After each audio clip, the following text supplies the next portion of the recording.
ਇੱਕ ਸਵਾਲ ਇਸੇ ਦੇ ਨਾਲ ਹੀ ਸੰਬੰਧਿਤ ਹੈ, ਕਹਿੰਦੇ ਵੀ ਕਲੌਕ ਰੁਕ ਜੇ 150 ਦਿਨ ਪੂਰਾ ਹੋ ਜਾਵੇ ਤੇ ਵਰਕ ਪਰਮਿਟ ਅਪਲਾਈ ਕਰ ਸਕਦੇ?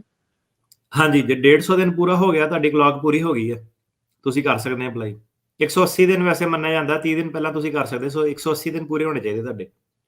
ਠੀਕ ਹੈ, ਓਕੇ। ਤੇ ਅੱਜ ਦਾ ਫਿਰ ਹੁਣ ਮੇਨ ਟੌਪਿਕ ਕੀ ਹੈ ਜੀ ਅੱਜ ਦਾ, ਜਿਸ ਦੇ ਉੱਤੇ ਆਪਾਂ ਇਹ ਗੱਲ ਕਰਨੀ ਹੈ, ਜਾਂ ਇਸ ਦੇ ਵਿੱਚ ਤੁਸੀਂ ਕੁਛ ਹੋਰ ਐਡ ਕਰਨਾ ਚਾਹੁੰਦੇ ਹੋ ਵਰਕ ਪਰਮਿਟ ਇਸ਼ੂਜ਼ ਦੇ ਵਿੱਚ, ਵੀ ਹੋਰ ਕੀ ਧਿਆਨ ਰੱਖ ਸਕਦਾ ਹੈ ਕੋਈ?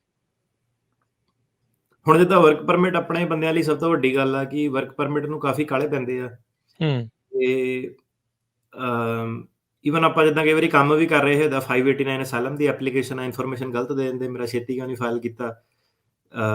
ਮੇਰੇ ਦੋਸਤ ਦਾ ਵਰਕ ਪਰਮਿਟ ਆ ਗਿਆ। ਸੋ ਵਰਕ ਪਰਮਿਟ ਜਿਹੜਾ ਹੈਗਾ ਆ ਜਾਣਾ ਤੁਹਾਡਾ, ਪਰ ਕੇਸ ਸਹੀ ਤਰੀਕੇ ਨਾਲ ਫਾਈਲ ਕਰਾਓ। ਆ ਜਿਹੜੀ ਅੱਜ 3-4 ਚੀਜ਼ਾਂ ਦੱਸੀਆਂ ਕਿ ਮੂਵ ਕਰਨਾ, ਕਿ ਉਸੇ ਫੋਰਮ 'ਚ ਰੱਖਣਾ, ਇਹਨੂੰ ਵਰਕ ਪਰਮਿਟ ਦੇ ਹਿਸਾਬ ਨਾਲ ਤੁਸੀਂ ਫੈਸਲਾ ਨਹੀਂ ਲੈਣਾ। ਤੁਹਾਡੀ ਸਭ ਤੋਂ ਪਹਿਲ ਇਹੀ ਹੈ ਕਿ ਤੁਹਾਡਾ ਕੇਸ ਜਿਹੜਾ ਮੂਵ ਹੋ ਜਾਵੇ, ਕਿਉਂਕਿ ਹੁਣ ਹੋ ਕੀ ਰਿਹਾ ਵਾ। ਇੱਕ ਹੋਰ ਐਗਜ਼ਾਮਪਲ ਦਿੰਦਾ, ਸਾਡੀ ਇੱਕ ਹੀਅਰਿੰਗ ਆ ਰਹੀ ਆ ਅਗਲੇ ਹਫ਼ਤੇ ਸੋਮਵਾਰ ਜੀ। ਮੰਗਲਵਾਰ ਨੂੰ। ਹੂੰ, ਤੇ ਹੂੰ। ਬਾਈ ਦੇ ਆਪਣੇ ਨਾ ਫਿੰਗਰਪ੍ਰਿੰਟ ਨਹੀਂ ਹੋਏ ਸੀਗੇ, ਅਜੇ ਤੱਕ ਫਿੰਗਰਪ੍ਰਿੰਟ ਨਹੀਂ ਆਏ, ਤਾਂ ਜੱਜ ਵੀ ਵਧੀਆ ਵਾਲੀ ਹੈ, ਸ਼ੀਰਾ ਲਵੀਨ, ਇੱਥੇ ਸੈਨ ਫ੍ਰਾਂਸਿਸਕੋ। ਉਹਨੂੰ ਆਪਾਂ ਕਿਹਾ ਕਿ ਇਹਦੇ ਫਿੰਗਰਪ੍ਰਿੰਟ ਨਹੀਂ ਆਇਆ ਨਾ, ਕਿੱਦਾਂ, ਕਿਉਂਕਿ ਫਿਰ ਤੁਸੀਂ ਡਿਸੀਜਨ ਨਹੀਂ ਦਿੰਦੇ ਕਿ ਇਹਦੀ ਮੂਵ ਕਰਦੇ ਤਰੀਕ ਤਰੂਕ ਜੀ। ਸਾਡੇ ਕੋਲ ਵੀ ਬੰਦਾ ਲੇਟ ਆਇਆ ਸੀਗਾ, ਤਾਂ ਆਪਾਂ ਕਿਹਾ ਚੱਲ ਸਾਨੂੰ ਵੀ 4 ਦਿਨ ਮਿਲ ਜੂਗੇ ਕੰਮ ਕਰਨ ਲਈ। ਤਾਂ ਉਹ ਕਹਿੰਦੀ ਕਿ ਉਹਦਾ ਅੱਗੋਂ ਦੀ ਰਿਪਲਾਈ ਆਏ, ਵਧੀਆ ਜੱਜ ਆ, ਕਹਿੰਦੀ ਕੋਡ ਕੂਡ ਬਹੁਤ, ਕਹਿੰਦੀ ਬੈਕਲੌਗ ਆ ਸਾਡੇ ਕੋਲ, ਕਹਿੰਦੀ ਕੋਈ ਟਾਈਮ ਟੂਮ ਨਹੀਂ ਇੱਦਾਂ ਦਾ ਰੀਸ਼ੈਡਿਊਲ ਕਰਨ ਦਾ, ਜਿਹੜੀ ਤਰੀਕ ਆ ਉੱਤੇ ਹੀ ਆਓ, ਕੋਈ ਰੀਸ਼ੈਡਿਊਲ ਨਹੀਂ ਕਰਨਾ। ਹੂੰ। ਇਹਨਾਂ ਨੇ ਅੱਗੇ ਕੀ ਕਰਨਾ, ਜਿੱਦਾਂ ਲੋਕੀ ਆਉਂਦੇ ਆ, ਉਹ ਸੋਚਦੇ ਆ, ਉਹ ਸਲਾਹ ਲੈਂਦੇ ਕਮਿਊਨਿਟੀ ਤੋਂ, ਜਿਹੜੀ ਕਮਿਊਨਿਟੀ ਵਾਲੇ ਸੱਜਣ ਮਿੱਤਰ ਰਿਸ਼ਤੇਦਾਰ ਆ, ਉਹ ਸਲਾਹ ਦਿੰਦੇ ਪਿਛਲੇ 2-3-4 ਸਾਲਾਂ ਦੇ ਕਾਨੂੰਨ ਦੇ ਹਿਸਾਬ ਨਾਲ ਕਿ ਮੇਰਾ ਕੇਸ ਏਦਾਂ ਹੋਇਆ ਸੀਗਾ, ਮੇਰਾ ਕੇਸ ਏਦਾਂ ਹੋਇਆ ਸੀਗਾ।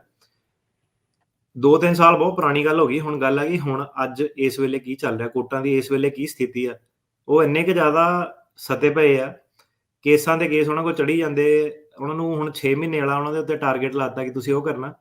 ਉਹ ਜੱਜ ਕਹਿੰਦੀ ਫਿੰਗਰਪ੍ਰਿੰਟ ਬਾਅਦ 'ਚ ਹੁੰਦੇ ਰਹੋਗੇ, ਕੇਸ ਆ ਕੇ ਲੜੋ, ਕੇਸ ਨਹੀਂ ਕਹਿੰਦੀ ਮੂਵ ਹੋਣਾ, ਆਹੀ ਤਰੀਕ ਲੈਣੀ ਆ। ਆਪਾਂ ਕਿਹਾ ਯਾਰ, ਆਪਾਂ ਵਕੀਲ ਵੀ ਨਵਾਂ ਕੀਤਾ, ਪੁਰਾਣੇ ਵਕੀਲ ਨੇ ਇਹਨੇ ਜਮਾ ਕੁਛ ਨਹੀਂ ਕੀਤਾ।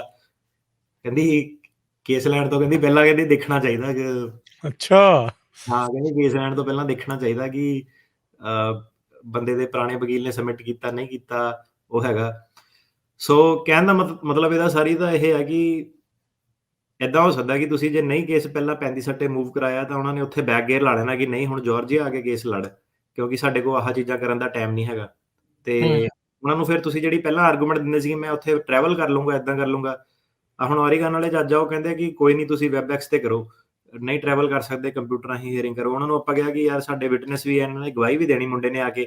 ਕਹਿੰਦਾ ਕੋਈ ਨਹੀਂ, ਵਿਟਨੈਸ ਦਾ ਵੀ ਤੁਸੀਂ ਰਿਟਨ ਦੇ ਵਿੱਚ ਸਬਮਿਟ ਕਰਾ ਦਿਓ, ਆਪਾਂ ਜਿਹੜਾ ਹੈਗਾ ਕੇਸ ਨਹੀਂ ਤੁਹਾਡਾ ਮੂਵ ਕਰਨਾ। ਸੋ ਠੀਕ ਮੁੱਖ ਹੈ। ਗੱਲ ਇਹ ਹੈ ਕਿ ਵਰਕ ਪਰਮਿਟ ਤੁਹਾਡੀ ਪਹਿਲ ਨਹੀਂ ਹੋਣੀ ਚਾਹੀਦੀ, ਤੁਹਾਡੀ ਪਹਿਲ ਹੋਣੀ ਚਾਹੀਦੀ ਕਿ ਮੇਰਾ ਕੇਸ ਮੂਵ ਹੋ ਜਾਵੇ।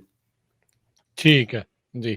ਸੋ ਤੁਹਾਨੂੰ ਇਸ ਚੀਜ਼ ਦੇ ਵਿੱਚ ਸਾਰਿਆਂ ਨੇ, ਜਿਨ੍ਹਾਂ ਨੇ ਵੀ ਉਹ ਕਰਨਾ, ਵੀ ਧਿਆਨ ਰੱਖ ਕੇ ਜਿਹੜਾ ਚੱਲਣ ਦੀ ਜ਼ਰੂਰਤ ਆ।